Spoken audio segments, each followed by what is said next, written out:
Hace algunos días me topé con esta publicación y me dejó, a decir verdad, pensando bastante. Los límites de mi lenguaje significan los límites de mi mundo.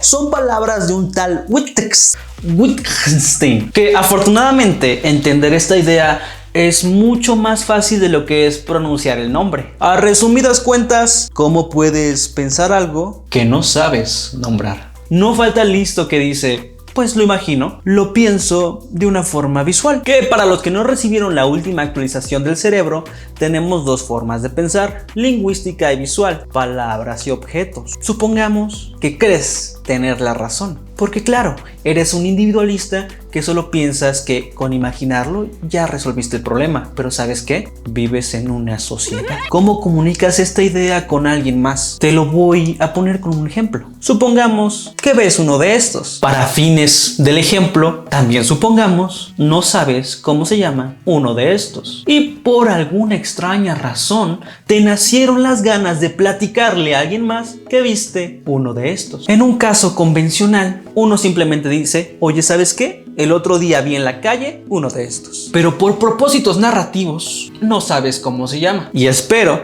que empieces a entender dónde está el problema. Y estarás pensando: lo dibujo. Probablemente sepas dibujar, pero lo vuelve más complicado. Lo genero con inteligencia artificial. Si quieres, lo intentamos. Hoy en día contamos con una infinidad de herramientas, pero aún así estás limitado. Tu lenguaje resulta más difícil y más enredoso una conversación que pudo haber sido de simplemente: hoy vi un perro salchicha. 3 segundos. ¿Qué hicimos para resumir hoy vi un perro salchicha? ¿Dibujamos? ¿Cuánto pudiste haber tardado? Más de lo necesario. La inteligencia artificial, en mi caso, dentro de mis limitaciones, no me fue posible dar a entender que era un perro salchicha. Y si de casualidad crees que aún así eres capaz de pensarlo, aunque no lo puedas nombrar, significa que caíste en la trampa, polluelo. Porque en el caso del perro salchicha, estuviste en contacto con el perro salchicha. Ya existe dentro de tu imaginario, dentro de tu lenguaje visual, dentro de tu lenguaje mental. Pero ahora, ¿qué pasa con aquello que jamás hemos visto? Directamente no existe. Pero ¿qué pasa con los libros de ficción? Nos nombran cosas que no existen, pero ahora existen dentro de nuestro imaginario. Ahora existen dentro de los límites de nuestro mundo. ¿Pero a qué quiero llegar con todo esto? ¿Y si te dijera que la censura es una forma de moldear la realidad? Yo quiero de lo que fuma este tipo. O quizás no la realidad, pero sí la perspectiva que tenemos de ella. En 1984, el libro, no el año, Orwell nos mostró un mundo donde el lenguaje es manipulado para controlar el pensamiento. Reducir el lenguaje para que la gente no pueda generar ideas subversivas. Al eliminar las palabras, también se eliminan los pensamientos que éstas representan. Así que por más que tengas una imagen mental extremadamente clara, sin las palabras adecuadas para compartirla, se queda estancada en tu cabeza. Tu capacidad para compartirla está limitada. Al controlar el lenguaje, controlas el pensamiento y por lo tanto el mundo. Cuando restringimos el lenguaje, restringimos la capacidad de describir el mundo y también de transformarlo a través del diálogo. La gente, el mundo, se transforma a través del intercambio de ideas. Tan solo el significado de las palabras no es estático, se transforma y retransforma y reinterpreta constantemente. Si ciertas palabras o incluso ideas se censuran, pierden este potencial de ser reinterpretadas. Estancamos el crecimiento y la evolución del lenguaje, que claro, desaparecerlas podría considerarse una evolución, pero un progreso. En muchos contextos, una censura excesiva limita nuestra capacidad de compartir ideas, moldea lo que es aceptable decir y por lo tanto lo que es aceptable pensar. Limitamos la manera en la que percibimos y entendemos el mundo. ¿Y por qué es particularmente preocupante esto? Pues es que vayamos a un contexto cotidiano. Y no te hablo de la cotidianidad física, te estoy hablando de las redes sociales, que quieraslo o no, hoy en día juegan un papel muy importante dentro de tu contexto. Y no te hagas, muchas personas evitan usar ciertas palabras por temas de monetización, con tal de que el contenido siga siendo rentable. Son medios de comunicación que por intereses monetarios manipulan la opinión pública. Algún tiempo atrás hice otra videoreflexión centrándome en el tema de que las palabras no son malas de forma natural, de forma inherente. En teoría, no existe palabra mala, solo palabra mal utilizada, sino que es el contexto o el peso que les damos lo que las vuelve de cierta clasificación. La palabra y su impacto dependen del contexto. Palabras que usualmente son inapropiadas tienen un significado que en ciertos contextos podrían considerarse adecuadas, pero que por el constante significado y reinterpretación pasaron a ser socialmente o moralmente malas. Palabras como pendejo. Pendejo, dícese, originalmente, de una persona inexperta y falta de experiencia referente al pelo que nace en el pubis y en las ingles,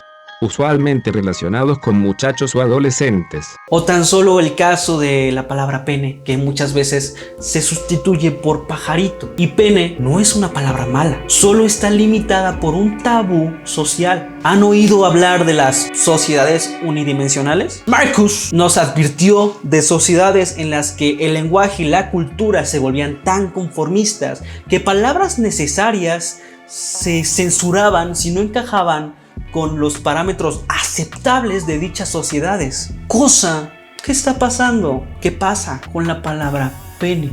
Y disculpen mi obsesión con el pene, pero no es específicamente con esa palabra. Pasa con la mayoría de los genitales y lo hemos visto en contenido médico, en el que muchas veces intentan decir la palabra vagina, pene, lo que sea, y prefieren censurarla o decir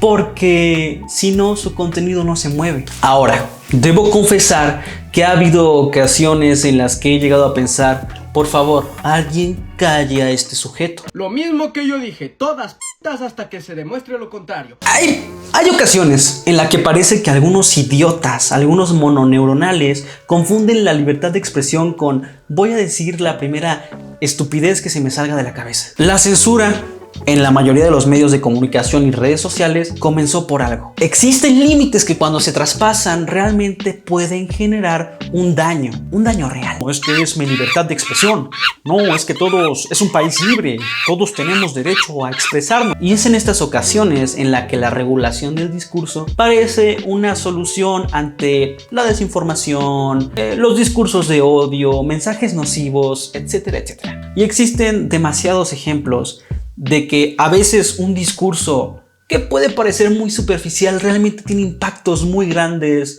sobre la sociedad.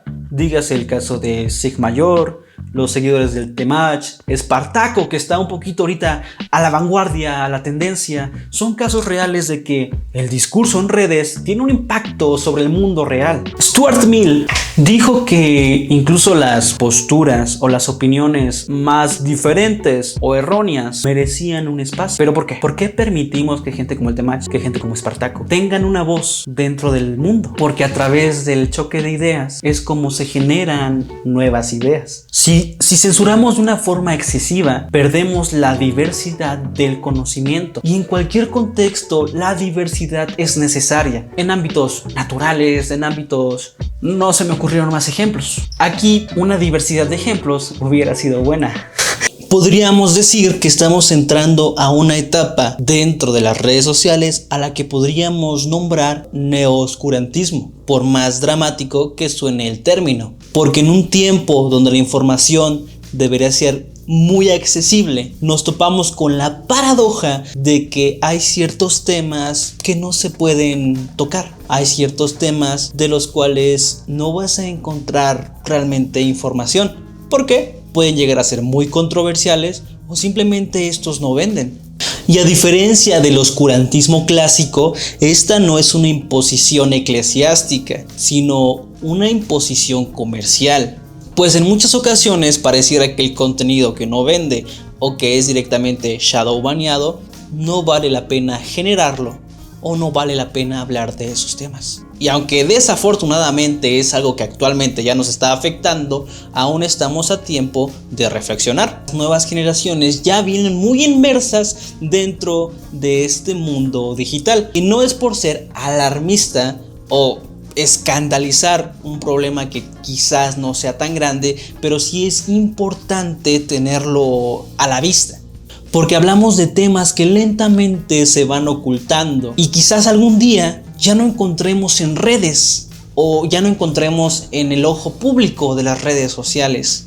Simplemente quizás se transmita en el boca a boca a través de susurros como si se tratara de algún secreto vergonzoso, o directamente tendría uno que meterse a foros un poquito más ocultos para hablar de ciertas cosas que quizás el algoritmo o los patrocinadores no consideran apropiado para publicitar. Publicitar es una palabra que existe. Sí. Resulta irónicamente perverso que en la época en la que más medios de comunicación tenemos, nos encontramos encerrados en los temas de relevancia, los temas que venden. Porque ¿qué es más importante? ¿Guerras? ¿O saber quién sale hoy de la casa de los famosos? Y no quiero que se laven las manos crucificando a las grandes corporaciones, porque realmente todo está regido por las tendencias del consumidor. Así como las grandes empresas tienen un papel crucial, el consumidor es quien le da fuerza a estas. Si estas corporaciones siguen teniendo poder, es porque sigue existiendo gente que consuman sin cuestionarse qué impacto tendrá el día de mañana. En una sociedad hiperconsumista tiene sentido empezar a cuestionarnos nuestros hábitos de consumo,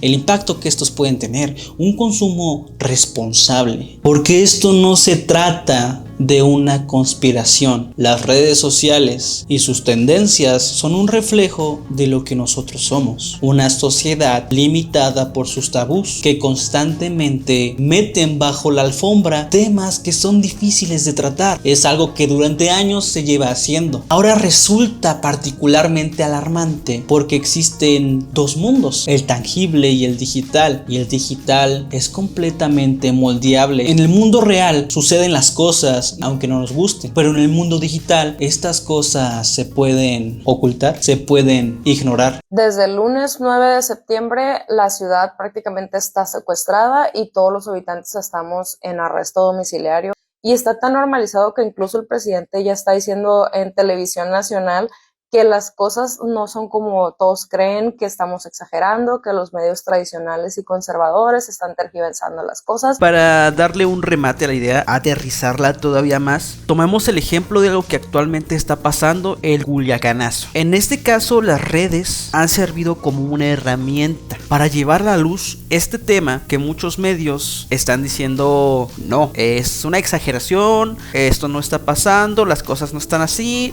Un sector muy grande de la población que vive únicamente consumiendo estos contenidos falseados, por decirlo de alguna forma, vive con la noción de que en Culiacán no está pasando nada. Viven con la falsa idea de que todo está bien, pero gracias a redes, muchos usuarios que viven en la zona que ahorita está sufriendo han alzado voz. Si te metes a Twitter vas a encontrar un montón de videos y fotografías de convoys, de gente pues desvivida, tirada en la calle, y gente al mismo tiempo haciendo su vida normal. Y su voz ha llegado. Entonces, así como las redes sociales tienen un alto potencial de aumentar este problema, también existe la posibilidad de que estas mismas redes sean también una posible solución para estos casos. Pero si este caso representara una pérdida económica o una pérdida de usuarios, existe la posibilidad de que ninguna de esas voces haya salido de ahí.